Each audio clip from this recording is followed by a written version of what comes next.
Hola, me llamo Félix Aucayanchi y soy docente de física. Estoy muy complacido en compartir con ustedes el solucionario del examen de admisión de la Universidad Nacional del Altiplano, tomado el año 2020, y del área de física. A continuación presentaré la solución de la pregunta número 1. En este caso se trata de un objeto, un cuerpo que ha sido liberado en el punto A y que al descender por este trayecto curvo, no existe rozamiento, esto es liso. Con esa condición nos piden calcular cuánto vale la velocidad cuando el cuerpo pasa por el punto B. Muy bien. Se estila resolver de esta manera. La energía potencial gravitatoria en el punto A es generalmente escrita así, ¿verdad? Mientras que en el punto B la energía cinética es escrita de esa manera. Muy bien, ¿qué es lo que pretendo? Bueno, pretendo calcular la energía que tenía el cuerpo cuando estaba en el punto A con relación a este nivel de referencia. Así que H sub A coincidiría con 5 metros. Y lo que se estila es decir lo siguiente. Si el piso es liso, entonces la energía cinética en B es igual a la energía potencial gravitatoria en A. Eso es lo que se estila decir, ¿no? Que toda la energía potencial en A se ha convertido íntegramente en energía cinética. Muy bien, no estoy cuestionando eso, simplemente estoy recordando cómo es que se suele decir en los colegios y en las academias, redactado de esta manera. Usted elimina la masa, despeja y calcula la velocidad sacando raíz cuadrada. Reemplazamos los datos, HA vale 5, 5 por 2 es 10, la gravedad vale 10 y 10 por 10 es 100, raíz cuadrada, el resultado es 10 y la respuesta la encontramos aquí. Y ya está resuelto el problema. Muy bien. Quiero hacer notar que estas ayudas que yo ofrezco, si bien es cierto, pretenden presentar la solución de los problemas de los exámenes de admisión tomados en nuestro país, eh, también tienen por propósito fundamentar debidamente estos solucionarios. Pasado el examen, nos queda la reflexión y una parte de esa reflexión está referida a cómo se utiliza la teoría que nos han enseñado o nos deben haber enseñado allí donde estudiamos o nos preparamos. Pretendo sustentar la resolución que usted acaba de apreciar de una manera, diríamos, más formal. He presentado aquí el mismo esquema y he señalado con la letra NR este par de letras que significa nivel de referencia. He trazado la línea horizontal y he trazado el eje vertical de las ordenadas. Y he logrado hacer que coincida el nivel de referencia con el origen de ordenadas. Y así puedo decir que la ordenada de B vale 0, mientras que la ordenada de A vale 5, porque precisamente esta distancia vertical es 5 metros. ¿Por qué hablamos en términos de ordenadas y no de alturas?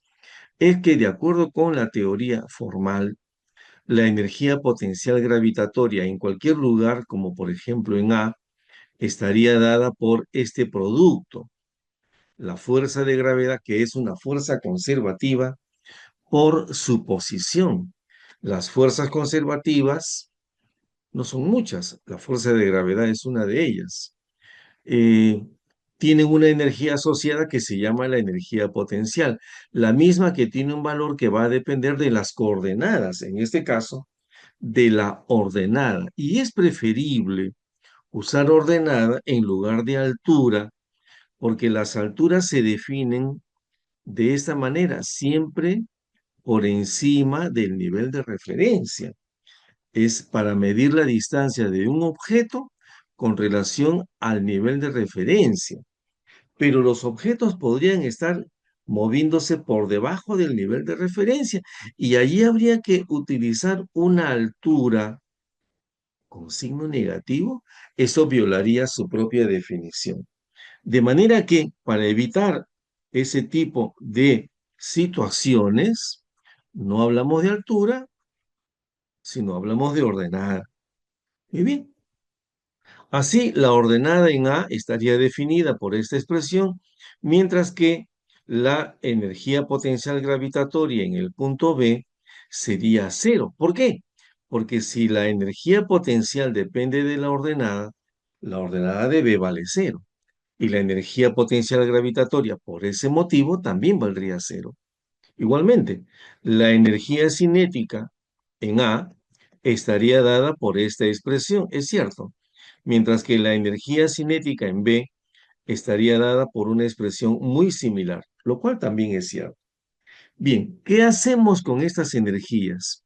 Sucede que se define una energía llamada la energía mecánica, que viene dada por la suma de las energías cinéticas y potenciales. En este caso, energía potencial gravitatoria. ¿Qué más? Bueno, cuando los objetos se mueven de un punto a otro en un determinado trayecto, se pretende vincular la energía mecánica de uno de los puntos, digamos A, el punto de partida, con otro punto que sería el punto de llegada, la energía mecánica en el punto de llegada. Pero ¿qué hubo durante este proceso? Durante ese proceso, seguramente el objeto debe haber recibido fuerzas, debe haber estado sometido a un grupo de fuerzas. Y de todas esas fuerzas, nos interesa calcular qué trabajo hicieron las fuerzas no conservativas, porque estas fuerzas no conservativas son las que podrían alterar el valor de las energías mecánicas. Muy bien, bajo ese punto de vista, he preparado el terreno como para poder ahora sustentar nuestra resolución. Aquí tienen los datos, esta es la incógnita, la velocidad en B, y lo que yo hago es presentar un diagrama de cuerpo libre del objeto que está siendo estudiado por nosotros. Y veo que solamente está sometido a dos fuerzas. La fuerza de gravedad, que es una fuerza conservativa, como lo habíamos anticipado, y la fuerza de reacción normal, que es una fuerza no conservativa. Bien, como esta fuerza no conservativa es la que nos interesa, solo nos interesan las fuerzas no conservativas, lo que pretendo es aplicar el teorema del trabajo y la energía mecánica entre esos dos puntos.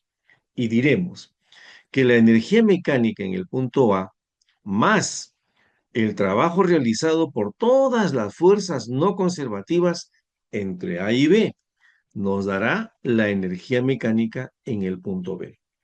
Poniéndole una cuota de filosofía a esta ecuación, como lo tienen todas las ecuaciones en física, diremos que la energía mecánica en el punto A era el presente, lo que teníamos. El trabajo realizado a lo largo del trayecto de A a B es el proceso. Si tú sabes tu presente y quieres llegar a una determinada meta, a un determinado futuro, pues tienes que ser consciente de que va a haber un proceso que deberá seguir. Así que ese presente con ese proceso te va a llevar al futuro que tú deseas. Esa es la cuota de filosofía que tiene esta ecuación. Sabiendo cuánto era la energía mecánica al inicio, sabiendo cuánto va a ser el trabajo realizado por las fuerzas no conservativas en el trayecto de A a B, podemos calcular la energía mecánica en el punto B. Muy bien, ¿qué hacemos a continuación? Hemos reemplazado la energía mecánica en A por esta suma de energía cinética con energía potencial gravitatoria. ¿Y quiénes son los elementos que vamos a sumar aquí? Todos los trabajos realizados por las fuerzas no conservativas, pero solo hay una. En consecuencia, solamente debemos poner un único término, el trabajo que hace la fuerza de reacción normal. En el segundo miembro, la suma de las dos energías mecánicas, cinética y potencial gravitatoria. En vista que la normal es perpendicular al desplazamiento, el trabajo de la normal va a ser nulo. Por otro lado, como en el punto A la velocidad es cero, allí la energía cinética también será cero. Y cuando el cuerpo pase por el punto B, la ordenada en B va a ser cero. Y eso significa que la energía potencial gravitatoria en el punto B también va a ser cero. Eso es lo que justificaría que se eliminen estos términos. Y aquí está lo que habíamos aplicado al inicio, lo que suelen decir los profesores, por supuesto, bastante bien en las academias, que la energía potencial en A se ha convertido íntegramente en energía cinética. Pero la razón para establecer esto es lo que usted acaba de ser testigo. Lo hemos sustentado. En consecuencia, nos quedaría esta expresión. Por parte de la energía potencial gravitatoria en A, masa por gravedad por la ordenada, y por parte de la energía cinética en B, un medio de la masa por la velocidad al cuadrado. Eliminamos la masa de ambos miembros, el 2 lo pasamos a multiplicar al primer miembro y luego sacamos raíz cuadrada y nos quedaría esta expresión. Si usted reemplaza los datos, el resultado será de 10 metros por segundo y la respuesta, la que aparece en la alternativa D. Espero que se haya entendido.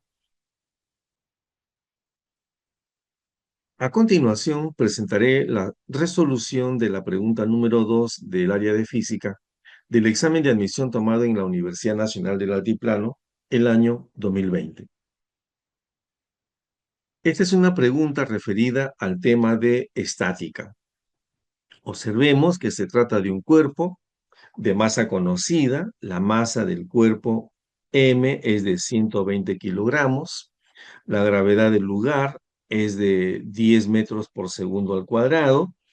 Se sabe que la tensión en la cuerda número 1, la tensión T1, es de 500 newton.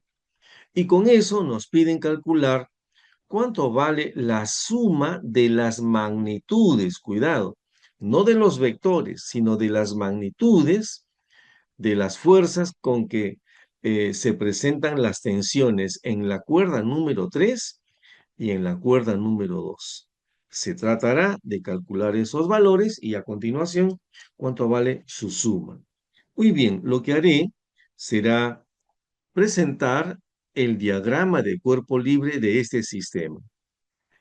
De acuerdo con estos datos, este sería el diagrama. Dado que las cuerdas forman 53 grados con la horizontal y sabiendo que la tensión 1 vale 500, haciendo uso del triángulo pitagórico 3, 4, 5, encontramos que el valor de la componente horizontal de esta fuerza es 300 y el valor de la componente vertical es de 400. Algo análogo haremos aquí con la tensión 3 desconocida, que le llamaré 5K a su valor. De manera que con eso tendríamos de que la componente vertical hacia arriba sería 4K y la componente horizontal hacia la izquierda sería de 3K. La última fuerza que te voy a indicar es la tensión número 2. De las fuerzas verticales, reconocemos que la fuerza de gravedad se consiguió multiplicando la masa por la gravedad, 120 por 10, que nos da 1200. Muy bien, ¿qué se debe cumplir aquí? Si el cuerpo está en reposo o en equilibrio, deberá cumplirse que la suma de todas las fuerzas verticales paralelas al eje Y deben equilibrarse entre sí y tenemos dos fuerzas verticales hacia arriba, 400 y 4K, y una sola fuerza vertical hacia abajo. Estas se deben equilibrar de manera que lo que va hacia arriba debe ser igual a lo que va hacia abajo.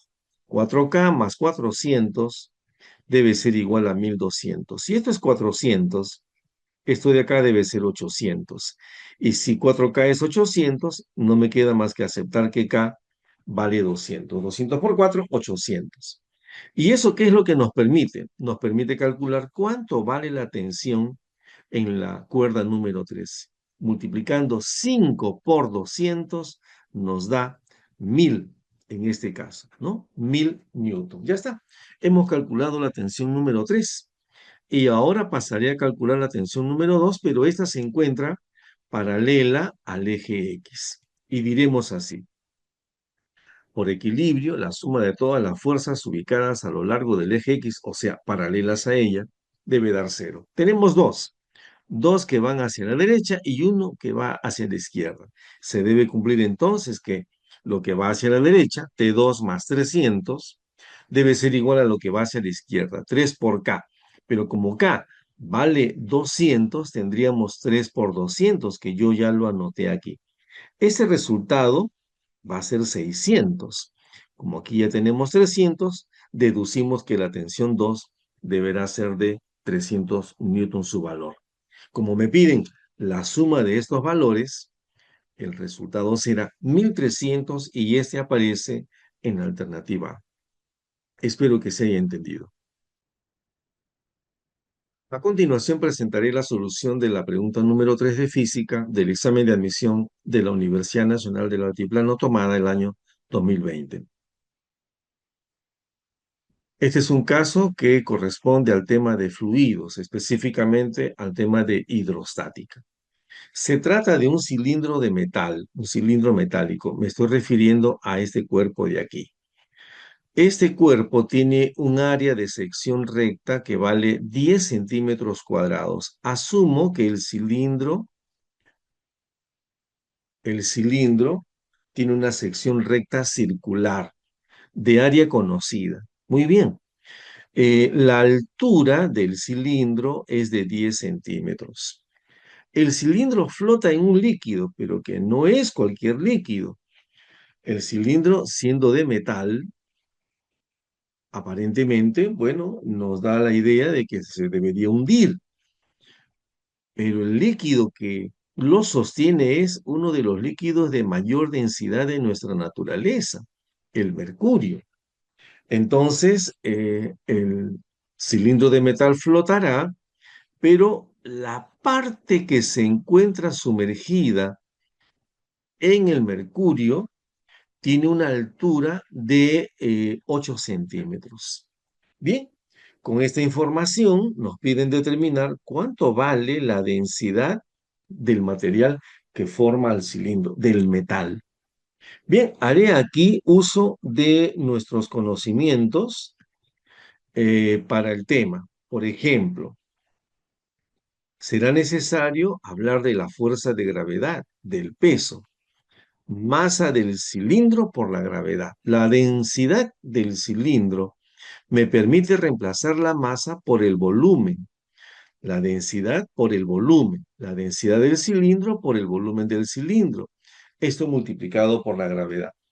Del mismo modo diré que el líquido, en este caso el mercurio, ofrece una fuerza vertical hacia arriba que se llama fuerza de empuje, la misma que se ha deducido en la teoría que su valor viene dado por una expresión así, la densidad del líquido, en este caso mercurio, por el volumen sumergido, resalto ese volumen sumergido, es esta parte de aquí, por la gravedad. Observa que el volumen del cilindro es mayor que el volumen sumergido.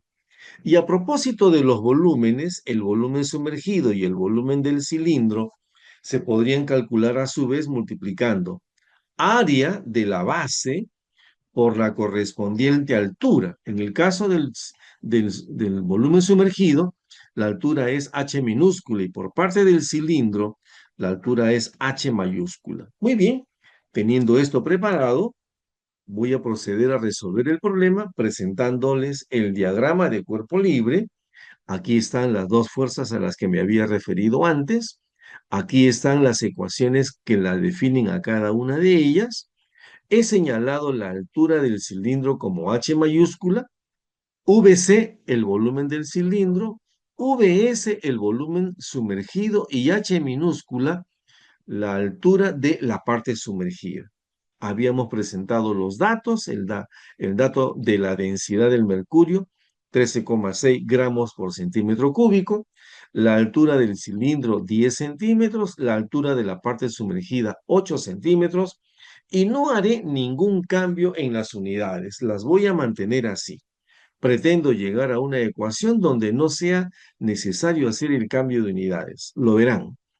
¿Cuál es la incógnita? La densidad del material que forma el cilindro. Y fíjense ustedes, las unidades que aparecen en las respuestas están precisamente en gramos por centímetro cúbico. Razón adicional para no hacer ninguna conversión de unidades. Muy bien.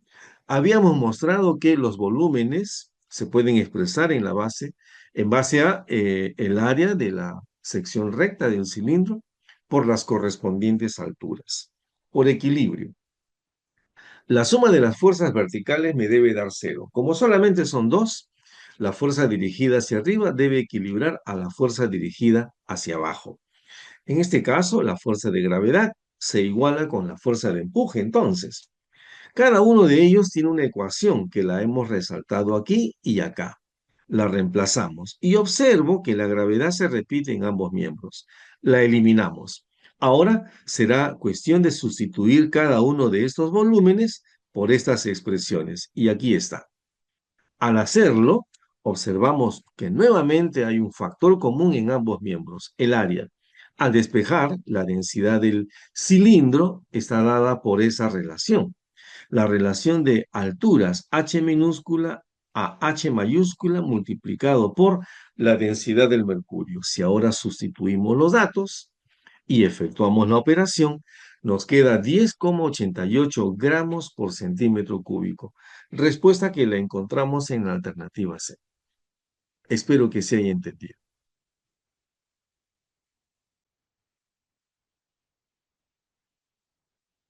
A continuación, resolveré la pregunta número 4 de física del examen de admisión de la Universidad Nacional del Altiplano en Puno, el año 2020. Esta pregunta está referida a cinemática. Esta pregunta nos da como dato, como información previa, el gráfico velocidad versus tiempo. Y nos piden, en base a esta gráfica, determinar cuánto vale la distancia recorrida durante los 15 primeros segundos. 15 está aquí, 15 segundos. Bueno, estoy seguro que si usted pasó por una academia o un centro preuniversitario, debe haber escuchado de sus profesores decirles a ustedes que el recorrido se puede calcular por medio del área. Muy bien. Y esta área a la que me estoy refiriendo es de una figura conocida, es un trapecio. Estaría dado por la base mayor, que es 15, la base menor, que es 3, semisuma, ahí está, por la altura, que sería 15. Si yo hago mis operaciones, 18 entre 2 es 9 y 9 por 15, 135. Y la respuesta diríamos que es 135. Muy bien, ya resolví el problema. Yo pretendo con estos vídeos poder ayudar a comprender el porqué de las soluciones. Voy a fundamentarla de esta manera. Y lo hago con el propósito solamente de argumentar de manera debida la resolución que acabo de mostrar hace un momentito. Recuerde, por favor, que lo que se pide calcular es la distancia recorrida, llamada también el recorrido. El recorrido, la distancia recorrida, el espacio recorrido, el space en inglés. Por ese motivo se representa el recorrido con la letra S. Bien, ¿de qué se trata esta fundamentación? De lo siguiente. El movimiento se establece que es un movimiento rectilíneo que se da sobre el eje X. Siendo así, la velocidad en cualquier instante estaría dada por la derivada de la posición X respecto del tiempo. Si yo despejo de manera debida, el diferencial de la posición X estaría dada por el producto de la velocidad instantánea por el diferencial del tiempo. Si usted sabe un poquito de integrales, entenderá perfectamente.